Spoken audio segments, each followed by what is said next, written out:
New tonight, lizards and snakes are taking over the South Florida Expo Center this weekend for Repticon, a reptile and exotic animal show. But a bill moving through Florida Senate could change events like this in the future. CBS 12 News reporter Madeline Montgomery explains.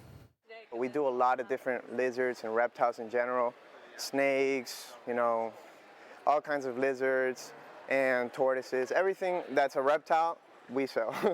Repticon has all kinds of critters at the South Florida Expo Center. David Utrera of Tiki's Geckos is one of the vendors. Growing up, I always wanted to work with animals, and when I found out I could do this for a living, it was a no-brainer. But a bill that just passed the Florida Senate last week could change what all Tiki's Geckos and other reptile breeders can sell. Bill 1414 is aimed at fixing the invasive species problem South Florida has with certain types of lizards and snakes getting into the environment that don't belong. Us as breeders, we want to keep selling these animals because we think they're amazing. We think that a lot of people enjoy and benefit from these animals, but at the same time we understand, we don't want to destroy the environment. Another group of breeders disagrees and was actually at Repticon trying to gain supporters against the bill. I'm here to be a voice for the reptile owners in Florida. There's almost 2 million of us, to try to let the politicians know and FWC that we're not going to lay down.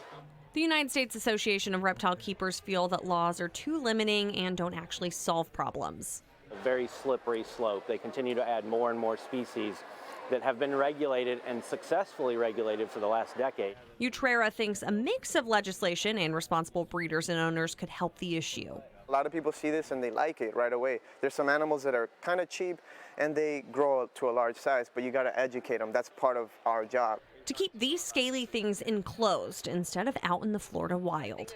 From West Palm Beach, Madeline Montgomery, CBS 12 News.